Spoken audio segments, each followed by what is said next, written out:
Okay, so I think we are live. I apologize if you guys see this like flickering on your screen. I'm seeing it here on the preview on StreamYard. Let me see if you guys. Let me know if it's like if you see it here. I'm trying to look on my phone. It's kind of hard to tell. I see like this really nasty kind of like flickering. I don't know. Well, I guess it's not showing up. Okay, great. Yeah, okay. Well, good enough. Hello, and welcome back, everybody. Let me come here and we'll do this. Welcome back to Woodland Pools for another one of our Cardano Q&A live streams. We're really excited to have you guys with us here. We do this every 2 weeks on Wednesday at 6 p.m. Eastern, and every time I do this, I tell myself I'm going to have the next one ready, and I never do. So right now is the 8th. If you're watching us on the replay and you're not watching us live, you can join us for our next one on Wednesday, September 22nd at 6 p.m. Eastern. And that'll actually be just before the Cardano Goguen Summit. So it'll be some really, really exciting energy in the air going on there.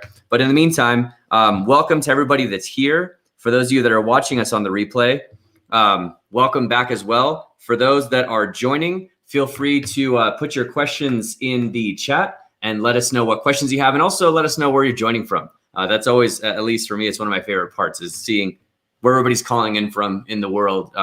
We actually have, so we have a plurality of our delegators, or our subscribers are from the United States, but it doesn't reach a majority. We only have about 30% of us subscribers are in the US, and everyone else is all around the world. So let us know where you're joining from. Let us know what questions you have, and then we'll go from there. Okay, cool. So let's switch back over to here. Awesome. And we've got Charles joining us from Florida. Sweet. Okay. While people are coming in, sorry, it was a bit of a scramble here. I'm kind of get myself situated here. It's hard to tell because sometimes on the, on sort of this like preview that we have here on the side, what we see on StreamYard is exactly what you guys see, and there are times it's not. So I'm seeing this like really nasty like refresh flicker, but it doesn't look like you guys are seeing that, so that's great. So in the meantime, let me go into here so I can see any questions you guys have, and let me know as you guys are joining what's on your mind, what you want to know about, what you want to chat about. Okay, cool. I think we've got all of our stuff in place here. Nice. Jaron joining us from North Carolina. Very good. Okay, cool. So a couple of things that we already have pulled up here, just to give you guys some ideas, maybe some prompts for questions or things that you're wondering. We've got here pulled up ADA pools, pulled up to our page here, but happy to look over if you have any questions about how to navigate ADA pools or any questions about our pools specifically. We've also got pool.pm pulled up as always. Beautiful, great site done by Smog Pool. We have Pool Tool as well. This is usually one that we get a lot of questions about, so happy to answer any questions about either metrics about our pool that we're seeing here on Pool Tool, or how to use it, if you have any questions on how to use it to find pools. And then we've got our channel pulled up there. I'll get to a second. I've also pulled up Yoroi and Adalite. So if anybody's any questions about those and how to manage those, in the past I made the mistake of pulling up Daedalus, and that just totally tanked the RAM on my machine. Also, what we've got here pulled up is our actual channel. And so let me just get started with that. Oh, let me also pull up our website. So that way we can look at the different estimator tools and things like that. So if anybody's any questions about how it works for payouts and dates and rewards and fees and all of that stuff, we can answer any of those questions as well. Cool. Yeah, and for the audio and video desync, what seems to happen is like, here, watch, if I just like sit here and wait for a second, it'll like catch back up. Yeah, I think it's like probably better at least. And then I won't do this again, but what we saw like just before, what happens is like, if there's a lot going on like on the screen of Windows resizing and stuff like that, it ends up, the lag ends up being not great. So anyway, cool.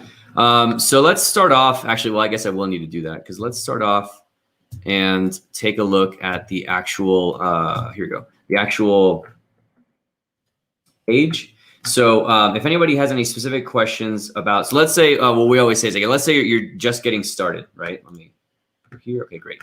So let's say you're just getting started and you don't know where to start. I recommend that everybody get it started on here. We go to our playlists section. You just go to Woodland Pools on YouTube and go to playlists. And we have a few different ones here to get everybody up and running. So the first one is, if you're thinking about getting involved with ADA and Cardano and don't know how to start, you can start with this playlist, which is our exchanges playlist. We'll give that a second to load up. And this one here will help you with everything you need to select the right exchange for you, how to fund it with a different account, and how to like send funds over to that exchange, 2 different ways that you can buy. So if you're doing, for example, your normal dollar cost average buys and you're buying a little bit each week, then you could just do these like market limit buys. Or if you've got specific levels, you're saying, hey, you know, yeah, I'm going to buy in each week, but if it drops to here, I'm going to buy some more. We show how to do a limit buy. And then from there, once you're ready to, you've gotten your ADA and you want to move it to your wallet, we show here in this video how to withdraw from your exchange and get that sent over to your hardware or software wallet. So Charles, that's a really good question. We'll get to that one in a second. That'll be our first question that we answer. Sorry, I saw that come in and it got me distracted. So then from there, once you've got it to the point here where you're ready to withdraw and get your funds off of the exchange onto your own wallet, then we've got our getting started guide. And looking at my preview here, it looks like that video is really not wanting to keep up. Huh? It's weird because my memory usage is not bad, but it looks like the resulting video is pretty far lagged behind. Let me give it a second to catch up. So the next playlist here I wanted to show you guys is the getting started guide. So this is once you've already gotten your ADA and you're ready to move it off, here's how you can get your Ledger Nano X set up. If instead of using a hardware wallet, you're planning on using a software wallet, then you can skip this step and come straight to the next one. And here on this video, we show you how to compare Daedalus, Yoroi, and Adalite. So, you know, when you're getting yourself off the exchange and you want to get started with Cardano, and you don't really know where to start, and you've heard that there's like these 3 different wallets to choose from, here in this video, we'll break them all down for you. And if anybody has any questions about pros and cons of any of the wallets, let me know. We can definitely dig into that today while we're all here together. Assuming that you choose Yoroi, then this video here shows you how to get Yoroi installed, where to find it, and then how get your funds over to it, and then from there, how to delegate to your preferred stake pool. Then once you're all ready to go and you're ready to delegate, we've got this video here on selecting the right stake pool for you, where we go through in detail how to use Pool Tool. And then again, if you guys have questions about Pool Tool, let me know. We can dig into that today. From there, the Cardano delegation cycle explained. So since we have like the lags, right, from like the initial snapshot and then the work that happens after that, sort of going into detail of, so why does it take 15 to 20 days from when you first delegate, and what's everything that's going on there? And then finally, our 5 most common staking questions that we get all the time. So this, if you think about it, you're coming in, you're brand new, and you want to get up and running. This playlist is pretty much your one-stop shop of everything you need to do to hit the ground running and go from having your ADA on an exchange to delegating it and having it fully under your control and delegated to your chosen pool. So let's take a look at Charles's question here. So news on a mobile Daedalus app. Well, what we can do first, just as a sanity check, we can make sure that there hasn't been any news that has come out. Let me see here. Let's make sure there's not any like brand new news that we might be missing in terms of a Daedalus mobile app. I don't believe so, but let me pull this over here. Yeah, I don't think so. Looks like we've just got this guy. We'll give this a refresh. But in the meantime, Charles, to answer your question, okay, so Alonzo validations, more EU extended UTXO stuff. Okay, yeah. So nothing brand new that's come out about this. So, okay. So yeah, in terms of a Daedalus mobile app, that is, it's not something that, so, okay, let me think about, let's take a step back. Okay. So Daedalus is a fully running Cardano node, right? And let me open up this real quick and move it over here. Let me show you something that might help illustrate in terms of what I say when I say that Daedalus is a fully running Cardano node. Let me get my little diagram here. That might help. So core relay, here we go, this guy. All right, sweet. Okay, so in this diagram here, and let me hide you for 1 second. Okay, so in this diagram here, we see the normal layout of the way that this is like sort of an illustration of how the Cardano ecosystem actually comes together and how on the blockchain these different nodes all work together. Okay, cool. It's like it's finally pulled up. All right, so we can see here is that this is the standard configuration for stake pools, where you've got your stake pool's core or block producing node sitting behind one or multiple relay nodes. And the idea being that for security purposes, these core nodes only talk to the relays, and then the relays all talk to each other. But Daedalus is actually a fully running and fully functioning Cardano node, directly on par with the same ones that run on the servers, like our server for the ASPEN stake pool. And that is how they all communicate with each other. They all validate transactions. And Daedalus is doing the exact same thing. Daedalus is a fully trustless wallet, which downloads the entire Cardano ledger onto it and runs a full, like first-class citizen Cardano node. And it interacts with the network just like a stake pool does. So we can actually see here in this breakdown, we can see we have our core nodes. The relay nodes are the ones that are talking to the rest of the network. And we can see this stake pool. Here's another stake pool. This is the most common configuration, a block producer node with 2 relays. And then we've got here another one with 1. But if we look here, yeah, here where it says wallet, this represents Daedalus or any other wallet that would be similarly built on top of a fully running Cardano node. And so you see here how it is just a peer, an equivalent peer with any one of these other relay nodes, doing the work of validating transactions and fully verifying all transactions and not relying on anybody else. So for this reason, and because it is a full Cardano node, and because it has to download the full ledger, for that reason, Daedalus for a long time has been a very, very heavy install and has taken up a lot of footprint. And so it's just not been possible or practical that you could have Daedalus on a mobile device. But with that, there was a video that Charles put out with some initial conversations about Mithril. And so the idea with Mithril is to be able to have, similar to, if you think about it, if you think about sort of like, you know, Mithril and like legend stuff like Lord of the Rings, kind of things like that, is that the idea with Mithril, and here this is for Charles, Mithril weekly report.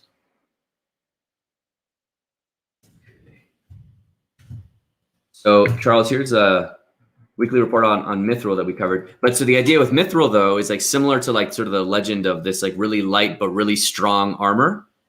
The idea of the Mithril protocol that they're working on is to be able to do a way that you can have trustless wallets, or mostly trustless wallets, that are strong and resilient, but don't take up as heavy of a footprint as a full Cardano node with the full ledger. So a nice sort of analogy there of like as strong as like plate armor, but as light as like light armor. And that's what Mithril is like in legend. The idea of the Mithril, sort of the Mithril approach that they're taking with Cardano is how do we get the resilience and the security that we feel with Daedalus, and how do we do that with a much lighter wallet? And so the plan for, and let me actually bring you back here, no, Florida. Here we go, News on Mobile. So the plan for Daedalus is that, so right now, if we think about the overall Cardano roadmap, right, where the big thing was, let's get Goguen, and let's get just tokens out there that people can buy and sell. Byron, and get tokens out there that people can buy and sell. And then from there, we move into the Shelley era. And Shelley was all about decentralization and getting proof of stake up and running. And so that's running, right? And now we are firmly in the Goguen era. And Goguen, we've had multiple releases with Mary and now Alonzo coming out. And the Goguen era is all about smart contracts. Mary was what introduced, and we talk about it in one of our weekly reports from a while back, But Mary introduced multi-asset, right? So the idea to be able to like mint multiple assets that are equivalent to ADA on the Cardano blockchain. And now Alonzo is what's coming up literally later this weekend on Sunday. We're finally moving into the Alonzo era, and we're going to have smart contracts, right? And that's all part of Goguen. So once we get this big, huge smart contract push out of the way, starting on Sunday and then over the next couple of months, Charles has talked about that like a big focus of one of the teams in IOHK is going to be focusing specifically on this Mithril project, and not just from the sense of like, okay, how do we make resilient wallets that can do similar checks on their own, but specifically Charles has mentioned about wanting to improve on the performance of Daedalus, where Daedalus is a wallet that has all these great features. It doesn't need to trust anything else, but it's really, really heavy. And I saw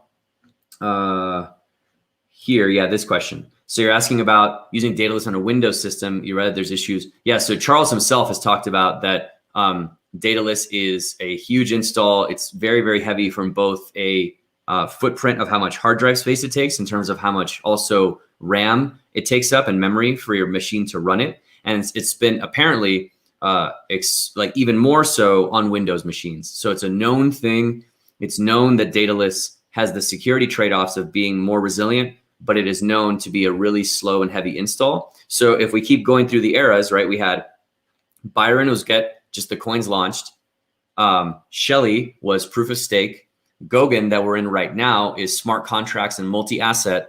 Then the next two that are coming up to fully round out the Cardano roadmap is Basho. And Basho is all about scalability. And so part of how we scale is Hydra, and to be able to do like a bunch of concurrent transactions all at the same time. But additionally, as part of that scalability is then how do we make lighter wallet clients? And that's where Mithril comes in. So you'll be hearing a lot about Hydra and Mithril, and those are part of sort of the Basho initiative for scalability.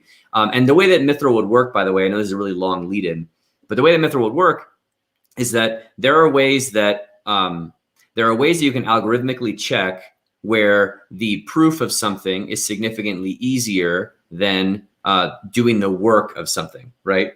So for example, like as an example, you can like look at the color purple, and you know that that purple was generated from like blue and red, right? It's hard to then pull back out exactly how much blue and red was put in, but it's easy to know, hey, this is purple. So similarly, it's a very, very contrived example, but similarly, you can do similar kind of checks where you can know that something is true and correct up to a point without necessarily having to go back through all of the work of it. And that's a lot of like how verification on the blockchain works in general. But you can then from there take it one step further and do additional kinds of clever checks where maybe what you do is across the network, instead of having everyone keep track of the entire ledger and check every single transaction, if you distribute everything all across the network and you have different people check different things, but enough of them are all checking the same things, you can have a pretty good level of confidence. Then you can really distribute some of this checking and some of these different kinds of verifications. You put enough of them together and you can start doing some really clever things where you can have light clients that don't have the need to have the entire blockchain pulled down. And potentially when you start talking about like side chains and parallel chains and things like that, where they may not even necessarily have to all be validating all of the transactions. They can be sliced to different sections and things. So these are the kind of things that we're going to see as the Basho era rolls out, both Hydra in terms of performance and the amount of things that we can get out there, and then Mithril in terms of how do we get true mobile clients that can be more trustless than having to rely on some servers somewhere else doing the work. So, so there you go. There's a really long answer for you in terms of news for the mobile Daedalus app. But I think the important thing is to understand that it's important to think of it in terms of the context of the roadmap that we're moving through, right? And how there's a reason why Daedalus has been known to be slow on machines, but it's kind of just been thrown to the back burner for now because we've been so concerned first with get the ADA coins out there with Byron, get proof of stake working with Shelly, get multi-asset and smart contracts working with Goguen. And now with these things out of the way, these are more in maintenance mode, right? You want to keep the Shelly era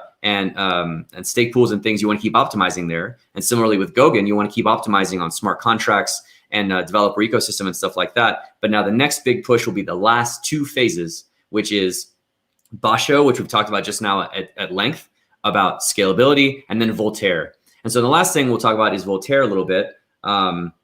It looks like we have some questions in here about Project Catalyst too, so that's perfect. So Voltaire is then the last era of the Cardano roadmap. And Voltaire is all about how do you make the chain be self-governed, and the idea of self-governance, where instead of having right now, a lot of this stuff is sort of driven by IO Global and IOHK and the Cardano Foundation. But how do you get to the point where, and if you think about it too, during the Shelley era, right, as we move towards decentralization, during the Shelley era, at the start of it, all of the stake pools that were running a proof of stake were all run by IO Global and the IOHK team. And then as the D parameter went down to 0, then we saw more and more progressively so, we saw that it got to the point where when D was 0, all stake pool validation across the network was being done by community pools, and none of it was being done by IOHK or anyone directly associated with the Cardano project and the Cardano Foundation. So what we see now with Voltaire is the same idea. With a governance standpoint, right now, a lot of the big decisions in terms of things like fees and different network parameters and things like that, those are decided by the IOHK team. But their goal is to more and more be moving it over so they have less and less control directly. And it's also run more by the community to the point where it gets to the point where it is fully decentralized and run by community from a governance standpoint, the same way how staking has been run fully by the community now for several months. And the way that they're going to do that, right, and the way we're already testing that is with Project Catalyst. So with Project Catalyst, if you think about what Project Catalyst is, right, Project Catalyst is the training wheels trial run for the Voltaire era of how do we get self-governance working on the chain. And if we think about Project Catalyst, and let me see if I can actually pull something up here so we can look at it. The cool thing about Project Catalyst is that it is right now, like, again, the way that it started was originally it was all, let me get this pulled over here. Originally it was all of the challenges or the different, problems to solve were all proposed by the IO Global team. And so we see here, for example, in Fund 6, we see that we've got developer ecosystem, dApps and integrations, distributed decision-making, right? Some of these were proposed by the IO Global team. When we were in like Funds 1 and 2, they were all put together by the IO Global team. Let me hide this. But increasingly so, as we move through the funds, you can see how when you're going through Project Catalyst, how you can go into any of these different categories and you can see what are the different proposals that are done to address the different challenge needs. But we can see for every one of the funds, always the next fund's challenges are another thing that people can submit and vote on. So right here, the Fund 7 challenge setting is literally them asking, what are the challenges that we want the community to propose and prioritize for Fund 7? And the really cool thing about Fund 7, let me see, I can go browse ideas. So the really cool thing about Fund 7 is that we went from in Fund 1, it was all of the challenges themselves, right? What are the problems we want to solve? Not the proposals on how to solve them, but the categories of the problems we want to solve. In Fund 1 and 2, it was pretty much all done by IO Global people or the IO Global team.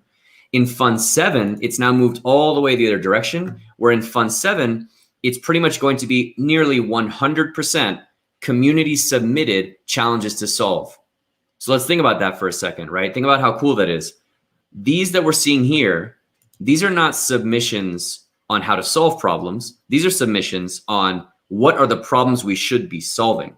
And all of these have been submitted by the community. So for example, fund micro lending everywhere, or a research challenge, or whatever, right? Like open source developer ecosystem. We can see that different levels of popularity and being voted on. But what we're seeing right now is the proposals for what are the things that we are going to set aside funds for, that people can submit solutions for in Fund 7.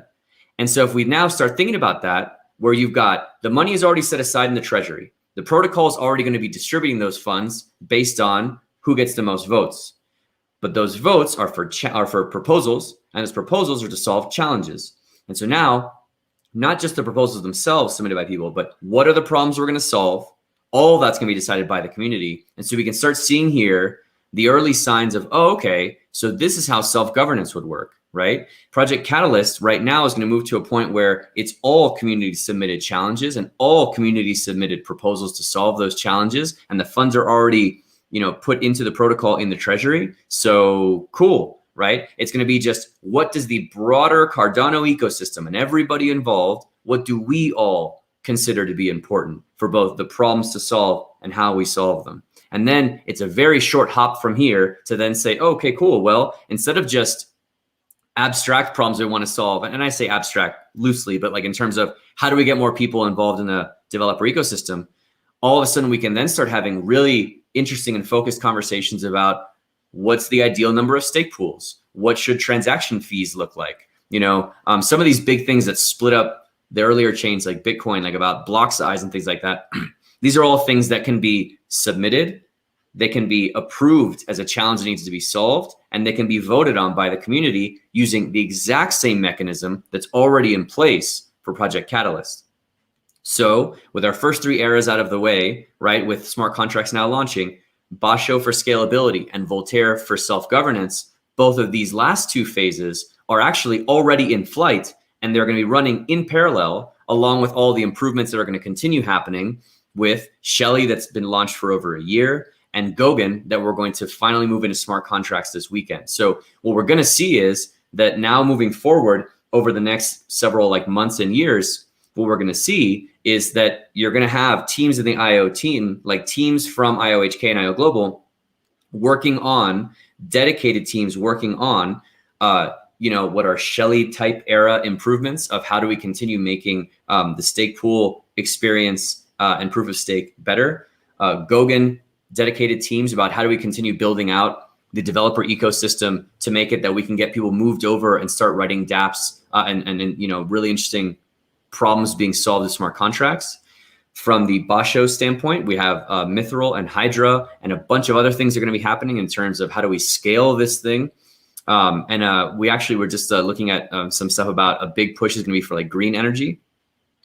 And then also the work with Voltaire going on right now and continuing on with Project Catalyst as sort of like a model and a starting point. But then how do we keep bringing more and more of these things into the ownership of the broader community and hand it off from the IO team? So there's kind of like a long rant on the different eras, what they each entail, which ones are sort of at which phase, but there's a lot of moving parts. And so going way back to how we first started this thing about a Daedalus mobile app, right? And Daedalus being slow on PCs.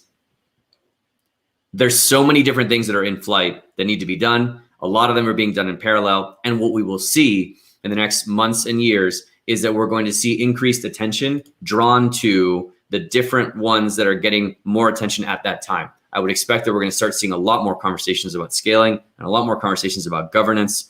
Probably, even at actually, I know Charles already mentioned that they're going to be talking about Hydra and Mithril at the Goguen Summit later this month. And then we're just going to hear more and more about these things as the company's attention starts digging into those things more.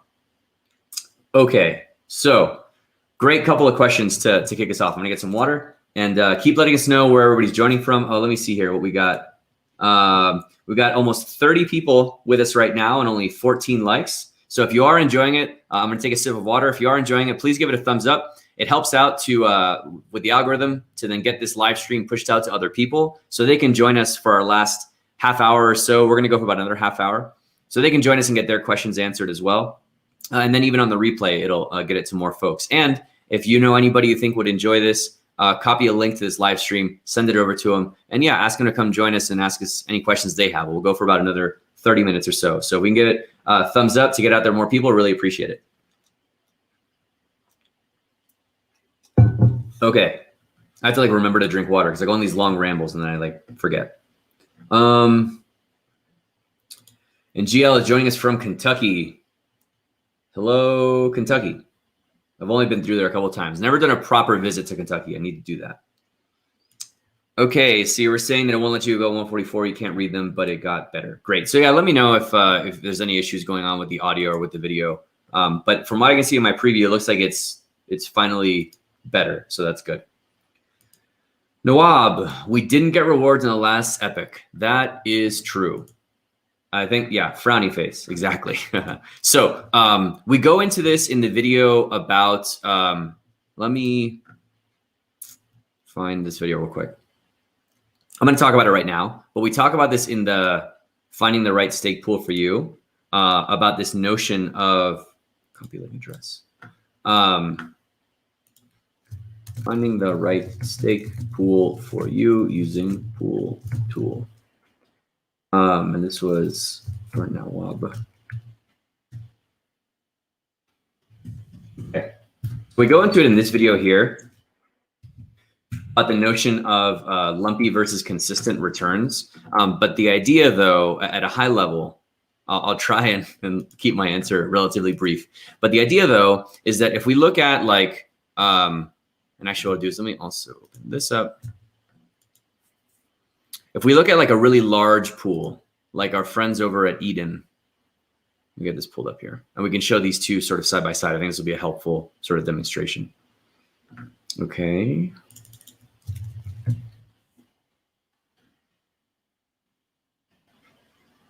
Okay, cool. So let's do their Eden Garden pool, their original one. Yeah. All right. So let's get this loaded up. All right, cool. Oh, this is perfect. Okay. So we can see here with a large pool like Eden, right? We can see that let me actually scroll this up so you can see it better. Let me see if that's better there. Okay. Cool. All right, great. So we can see here that with a larger pool, the consistency of the amount of blocks that they get is higher. And so what we'll see is that they get roughly the same range of blocks every time. And then because of that, their rewards are roughly the same every time. So you see here, for example, this time they got 4.2, this time they got 5.7, 5.1, and they're all right in that 4 to 6% range every single time. That's with a larger pool, the notion of every epic you're going to get blocks, which means every epic you're going to get rewards, and they're going to be roughly right around that 4 to 5% range. With a large pool, you usually don't see them go above 5%. So that one was 6. And if you look, then it wasn't a while before they got anything even close to that. And so with smaller pools like ours, you'll see that it's much more of what we call like lumpy returns. So you can see here how like this epic got 6.6, but this one only got 1.8, right? Like this epic got 9.4, and this one only got 2.5. This epic got 8.7, right? And the one before it got 6.3, and the one before that got 5.1. So like if you look here, like the 4 epic trend here was still 5.2%, right? So the way this works, and especially when we were a smaller pool, there's this long gap where we got nothing, but this epic, for example, got 19%. And then this one here got 12%. And actually you can see in our pool is a pretty good example where as the pool was smaller and there were long gaps and sometimes like several times where you'd get no blocks, as the pool was smaller, then when it did though, the bonus for it would compensate for those gaps. You see how here when it's a lot smaller, it's like a 19%, right? And then here was even smaller than that, was a 46%, right? But this starts trailing off as the size of your pool grows. And you can see how even though we're not as consistent as a pool like Eden yet, we can see how you still see that now we're getting blocks and therefore rewards much more often than we used to when we were like smaller over here. And so the whole idea with a lumpy versus consistent return is that in the long run, all pools that are validating the blocks that they're assigned will converge on between a 4 and 6% return on stake. That's for all pools. With the larger pools, it's due to the fact that they're hitting that same percentage roughly every single time. And with smaller pools, the idea being that when you get epics where it underperforms and epics where it overperforms, that it'll average itself out in the end. So we see here, for example, this is a perfect example. This epic only got a 0.9% return on stake, but its 4 epic trend was still 4.7%, or roughly right about that, 4 to 6%, right around that 5% middle point. So unfortunately, epics like the last 2 that we got, where we got 0 blocks to validate and therefore 0 rewards, those do happen. And that's just part of the protocol. It's a totally normal thing. We can see here, there's another time when we got 2 zeros, another one back here. And actually at that point, when we got these 2 zeros, and this one here, this one's roughly where we were now, but these 2 zeros that we got we had actually a decent amount. We had about 500,000 more stake than we have right now. So yeah, that's just like part of it. We've talked a lot about it in the past. If there are like questions about this, we can go into more detail about this, but I don't want to go too much on just like one topic. But it's all about probability. You have a probability of a certain amount of blocks, and therefore you can get more or less than that, just like with a dice roll. And in the end, in the long run, it all averages itself out. So it's never fun on the epics where you get 0 blocks. I'm right there with you, but it's part of the process, and it's really just like a roll of the dice. So all we can do is make sure that we're validating every block that we're assigned. Where you see, for example, this epic, we got 1 block, we did 1 of 1, we got our 100%, so we're good to go. But yeah, then the rest is just left up to the probability gods, and then all you need to do as a delegator, and all we need to do as stake pool operators, is just stay in the game and continue doing the thing for the long run. And then just like in a casino, you may go and win a bunch of money in the casino that night, but in the long run, the casino always wins. It's the same with this kind of thing. You might get some epics where you get 0 or very low return on stake, but in the long run, it all averages out. So you kind of just, stick around for the long run and let it go. All right, let's do some other questions here. So you're saying that checks have the capability of deducing, sort of an AI capability. Okay, cool. So Vidiman, this was a question going back to our question about when we were talking about the mithril stuff. So I do not pretend to know the details of exactly how the checks happen. But it's not necessarily from an AI standpoint. It's like from cryptography. It's notions of cryptography from like way back in like the 80s, things that have been around for a very long time. But I'm trying to think of like what would be a good example. So like in terms of doing a thing being difficult, but validating a thing being easy, right? Again, these are all very contrived examples, but just as a mental model, like an example is like making a baby, right? Like the baby, like for a baby to be born, right? There's a lot of things that have to go on, and a lot of things have to go right for a baby to be born, right? To do that process. But then once the baby is born, it's very easy to be like, oh, that is an infant human child, right? You can just tell that is an infant human child. I don't need to know the details of everything that went into making this infant human child, but I know that is an infant human child, right? And then there's similar things too, where it's easy for things to be like one directional, where like it's easy for you to, for example, make scrambled eggs, but it's very difficult to unscramble those eggs, right? So those two things put together, the ability for it to be easy to observe, even though it can be much more complex to do the thing, and also the fact that something can go like one direction and that you can like easily scramble the eggs but not unscramble them. The combination of those things plus much more technical detail that I don't yet fully wrap my head around is what makes it that you can start doing some really clever checks on the chain from a cryptographic standpoint. And you can do some of these easy to check but hard to do and sort of one-way non-reversible transactions. And you do enough of those things in sort of a clever way, and you have enough people doing those things, each handling their own piece versus everyone being responsible for doing all of the things all at once. And that's how you can start splitting some of these pieces out and getting the same kind of performance and verifiability without putting so much weight and heavy work on one specific node to do all of that work. So hopefully that helps clarify. Let me know if that helps. Okay. Hey, do you know why native tokens in Daedalus don't show the USD value? So you have world mobile tokens and ADAX, but can't see their value, only the amount of coins. I'm not sure. It wouldn't surprise me if that is from a philosophical standpoint, because I know that like for a lot of these things, right? Like I know like Charles, for example, for example, Charles never talks about price of ADA, and ADA obviously was the primary currency that Daedalus was made for. And so I think this is sort of the idea of like when you hear Charles and other people talking about the future of cryptocurrency and where sort of we can go and the future utility of having all these different kinds of coins, right? I think that the idea there is to stop ourselves from always converting everything back to a fiat currency and always saying, well, I have this ADA, but what's my ADA worth in dollars or in euros? Or similarly, I have world mobile tokens. What's that worth in dollars or in euros? Like obviously for a lot of people, and don't blame anyone, For a lot of people, that conversion is sort of maybe what initially got you into this, or why you're here at all. But there is a school of thought that I'll say that we're getting increasingly more on board with, of like, well, what if we stop always taking everything back to an existing fiat currency? Like, why do we even need to do that? Like, maybe, yeah, you can compare ADA to Ethereum or Bitcoin or whatever. Why does it have to go back to a fiat currency?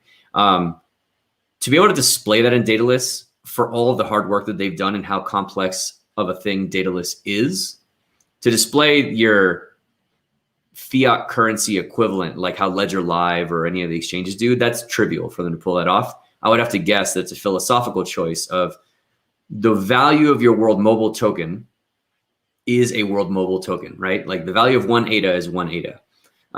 So I don't suspect that it is a technical challenge. I suspect that it's a philosophical one of them wanting to get people more focused on what is the quantity of the coin that I have and what's the utility, not like the fiat currency equivalent, but what's the utility and value of the actual thing. Because if we think about this, right, like, so let's expand on this a little bit. This is actually a really good question. Let's expand on this a little bit. Think about, for example, ADA. So there's some people who got ADA at like 2 or 3 cents, and there's some people that bought ADA right at the top at $3, right? And for them, when you're thinking about ADA in terms of value, it's sort of like it's fiat equivalent value. You can think, well, yeah, sure. The person who bought it at $3 paid 100 times more than the person who bought it at 3 cents. But if you kind of like try and remove that from your mind for a second and think of it now, not in terms of the dollar equivalent of it, but in terms of the value of each coin itself, ADA is a really good example, because if you think about the multiple dimensions of how you can think about your wallet and your currency, with a coin like ADA on the Cardano network, that can do so many other things. Because you can take that same ADA, you have the balance sitting in your wallet. Let's pull up Yoroi. I've got my Yoroi software wallet. Or yeah, this one is when we poured it over from Daedalus. So this one here has 90 ADA, okay? So this means 3 things. It means, here, I'll do it this way, it's easier for me to hold my hand. It means 3 things, right? The first one is the obvious one that everybody thinks of. Okay, oh, it's 97. What is the 97 ADA worth in dollars, right? That's just the value of it on its own. That's only one dimension. The next dimension is that 97 ADA, how much influence does that have for me to be able to help with the proof of stake protocol to validate transactions on the network? I have a weight of 97 ADA to be able to do that. And third is, what is my ability to be able to influence the network and be able to vote on proposals that I think are important for the network to move forward, both in terms of today, in terms of problems I'd like to see solved immediately, and then in the future, in terms of things like what about fees and transaction speeds and all these other things, right? And maybe different kinds of proofs other than just proof of stake. I want to vote on not just the solutions to these things, but I want to vote on, hey, I want to bring this to a vote. Like how how people sometimes say like, hey, I want us to talk about this thing. I want to bring this to a vote, right? That is what these challenge submissions are, right? That is like when we see like you see like a small community forming somewhere in some fantasy movie, and they're like, oh, I want to bring this to a vote, or even like in Congress or whatever around the world. That's what this is, right? These are the community saying, I want to bring community events to a vote. I want this to be a thing that we should talk about. I think it's important. I think other people are going to find it important. And let's find a way that we can get this problem solved. That is now the third dimension you can think of, your ADA that you're holding. So it's, and because when in Project Catalyst, by the way, when you're voting on these proposals, the weight of your vote is based on how much ADA that you're holding, right? So the weight of your vote in Project Catalyst, which again, we talked about at length a little bit earlier, is the precursor to Voltaire and self-governance. The weight of what you're bringing to the pool that you are delegating to for them to be able to be granted blocks to validate and therefore paid rewards. Because let's remember that like from a staking standpoint, it's great that we all get rewards for it, right?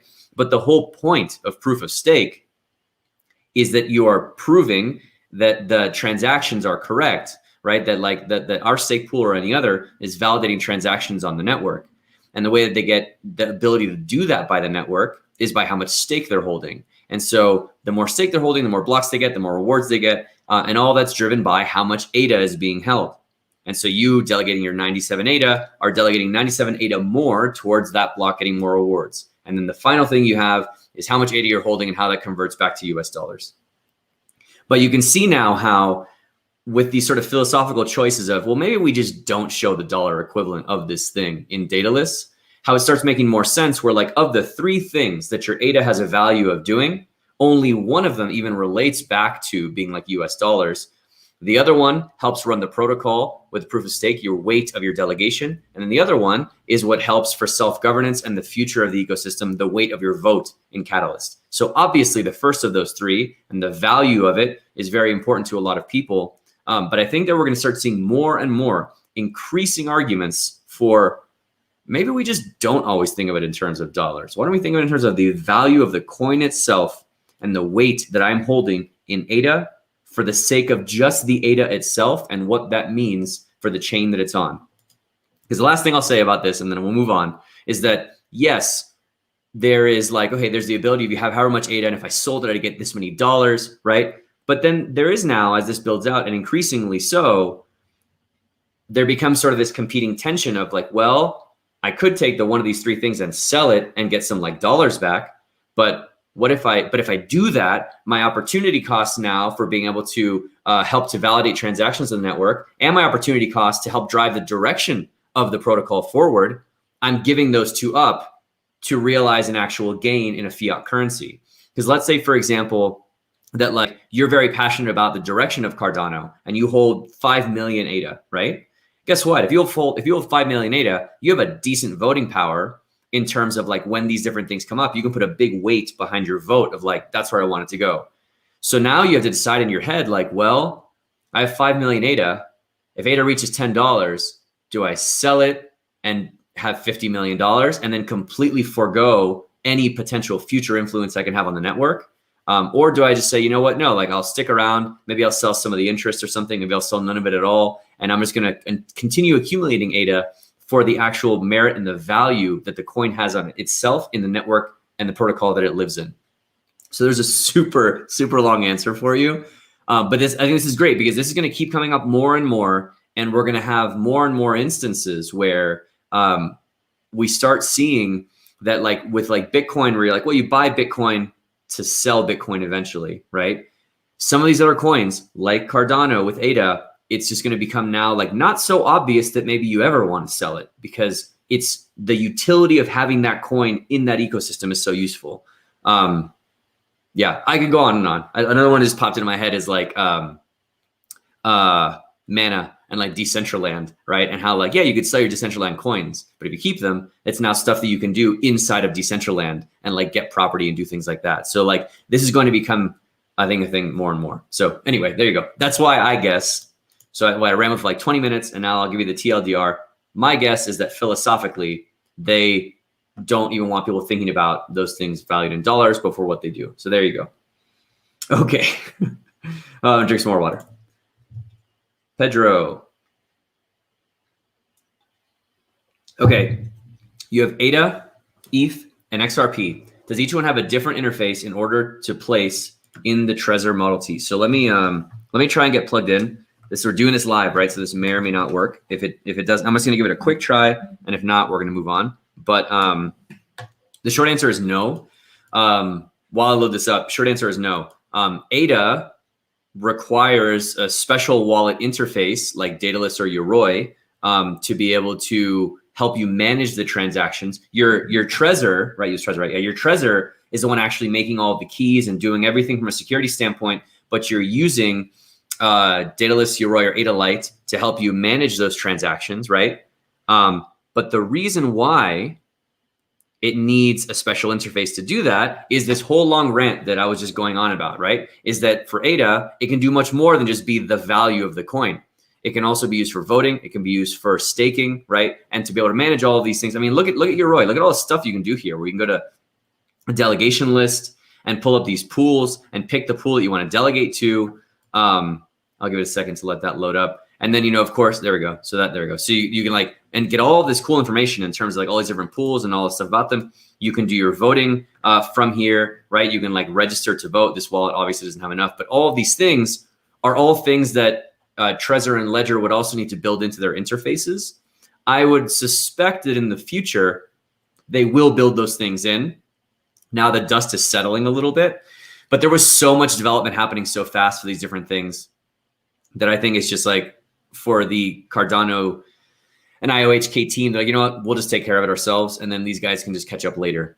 I do want to make sure I can get to some of these other questions. So I might loop back to this one for the long answer, but for the short answer to your question, Pedro, the answer is no. ADA and Cardano are the only ones that need to have a separate wallet to help manage them. But ETH and XRP, you can manage those directly through the Trezor Suite or through Ledger Live, because those, all they are just value coins. So when I was talking about sort of the 3 dimensions of every coin, the value, or for ADA, for example, the value that it holds, the weight that it holds towards staking and supporting the protocol in that way, and then also the weight that it has towards voting and self-governance. If you think about like Ethereum or XRP, it only has just the value, right? And that's it, just the one. It doesn't have the other 2 dimensions. So it's much easier for a wallet to just track, oh, well, this is how much you're holding, right? And all it has to do is track just a balance. So it's way easier to do. So you can do Ethereum, you can do XRP, you can do Bitcoin, you can do several others, all of those on Ledger Live or the Trezor Suite. And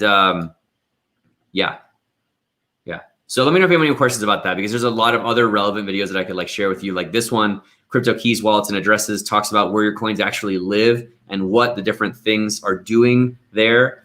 If you need to like choose between Daedalus, Yoroi, and Ada Lite, we have a video on that that's covered up by your question here. This guy here, if you come to our page, you can check this guy out and it'll help you choose which one you want to get set up with. So yeah, lots of options there. Okay, we're going to go for about another 10 minutes. Man, those long answers really catch up with you. We've got almost 40 people watching, and we still only have about 27 likes. So if you guys don't mind, for our last like 10 or 15 minutes that we're going to go, please do me a favor and hit the like button, and let's get it out to a few more people so we can get their questions answered as well as we go into rapid fire mode here. Yeah, get it out to more people. We'll get their questions answered. That would be awesome. And for those of you watching on the replay, give it a thumbs up as well so more people can see it on the replay and they can know about it to join us in 2 weeks. So where were we? We're here. Okay, let's try in the next 10 or 15 minutes. We'll try and do some rapid fire here. All right.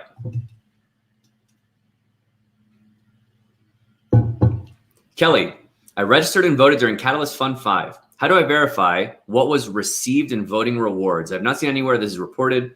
Also, do you need to re-register for Fund 6? Really great questions. So first things first, what I want to do is I'm going to go to our playlists. And for everybody else that is new to Project Catalyst and is kind of intimidated by the whole thing, I highly recommend you check out this playlist, Project Catalyst playlist. It will walk you through everything that you need to know about how to register for Project Catalyst on Ada Lite, Yoroi, or Daedalus. We have a video here from one of our previous weekly reports on what Catalyst is and sort of how it all works. And then when it's time to vote and registration is closed and it's time to vote, how you actually vote. In terms of how to verify what was received in voting rewards, this is kind of tricky. To your point, I've not seen a really great way to see. You have to, it's the way that they do it is they disperse the rewards at the Epic snapshot boundary, similar to how it's done with just staking rewards that are paid out. So what you would need to do is you need to like look at when the rewards for voting were paid out. You have to look at how much you received in rewards that Epic, and then subtract from there what you got from your delegation from staking. And the balance is what you got from voting. I've not seen a great way to see your voting rewards specifically on their own. If anybody here has, please share, but I've not seen a great way of doing that. Okay, for Fund 6, however, this started with like Fund 4 going to Fund 5, I think. But from then on, if you registered before, you're good to go. You don't need to re-register. The only thing you do need to do is make sure that you still have, that would have been bad. I was about to open my registration QR code. That would have been really, really bad. But because I like doing little visual demonstrations like how I showed this thing earlier, right? So make sure that you've got your QR code handy. You don't need to re-register. All you need to do is open up the Catalyst voting app.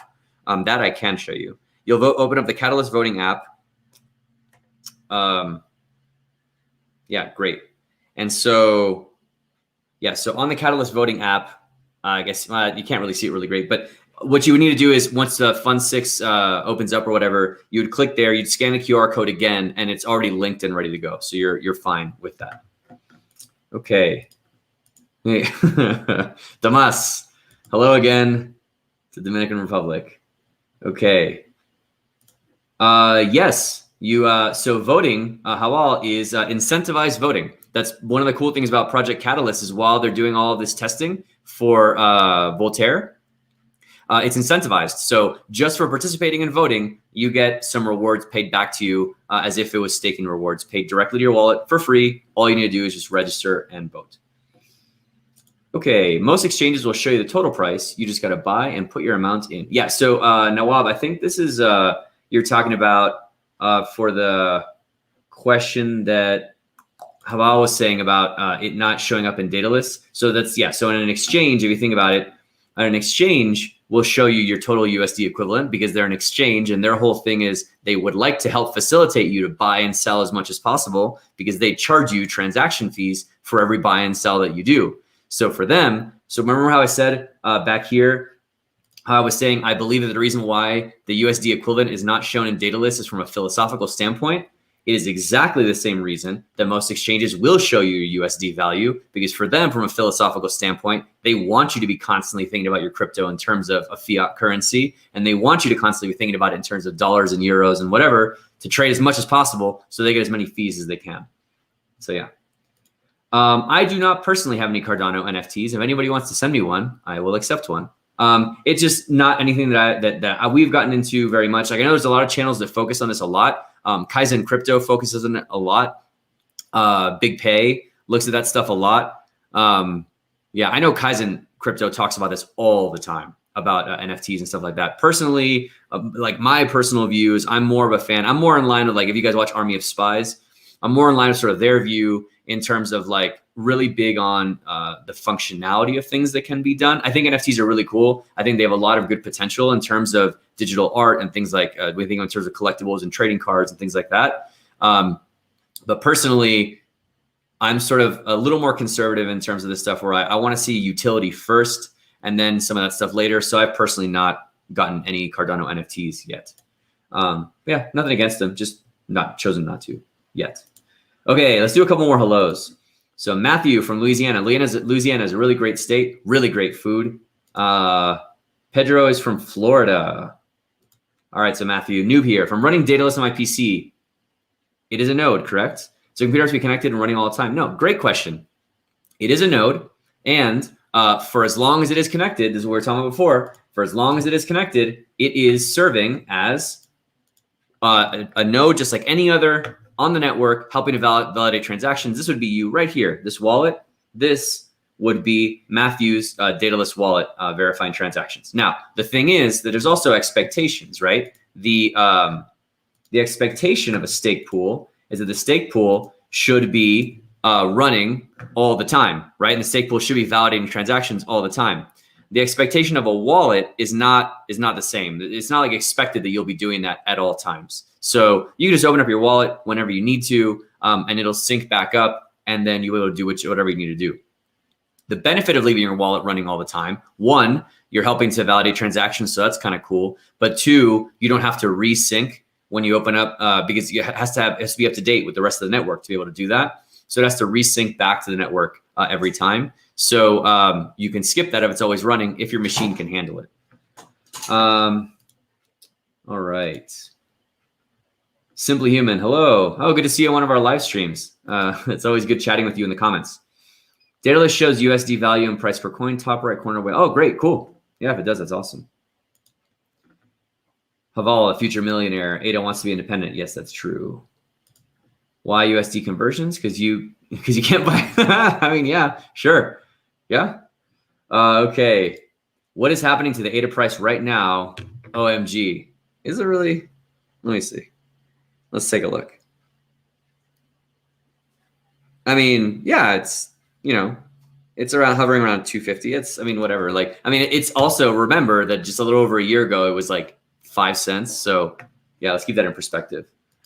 Will ADA beat Solana? I don't think it's necessarily about like winning. I think it's just about like, there will be different coins that solve different problems. And even if there's two coins that are trying to solve the same problem, what we're going to see is that like, there's going to be pockets and niches that are created. So I don't necessarily think it's about winning or one beating the other. I'm not really worried about it. Daedalus shows USD validator. Cool. Sweet. Okay. And then you had a question about 2025 peak price prediction. We don't really do price prediction on this channel. If you're curious about price predictions, Ben Cowan's channel does really good stuff on price prediction. He has a huge channel, and he does really, really good level-headed price prediction stuff. So what I will say is, as a separate thing, we normally do on Sundays, we do our weekly reports, which you guys are all probably familiar with. Let me go back to videos.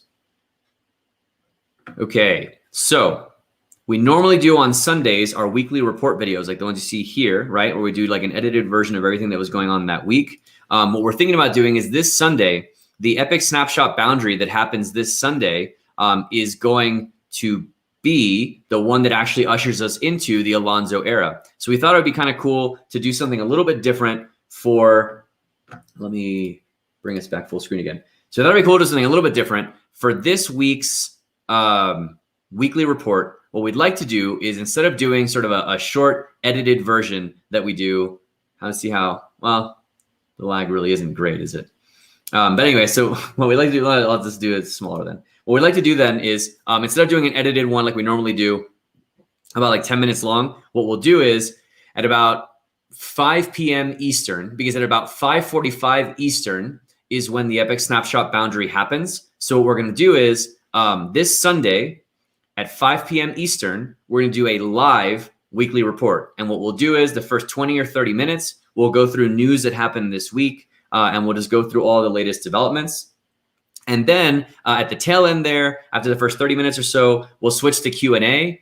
And then at right around 5:44, 5:45 Eastern will be the snapshot boundary that finally takes us into the Alonso era and smart contracts. So I thought it'd be really fun for all of us to do that together, and we can be live together as the boundary happens. So if you guys would like to join us, we think it'd be really cool if you can join us. We're gonna update our banner up here to have the information for that as well. But please join us this Sunday.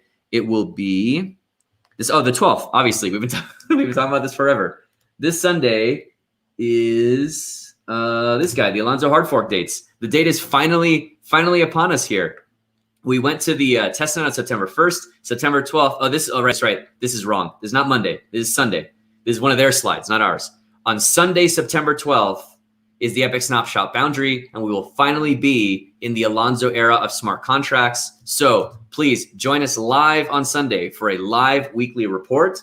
And we will be there together, and we'll celebrate together moving into the smart contract era and fully ushering in the Goguen era of Cardano.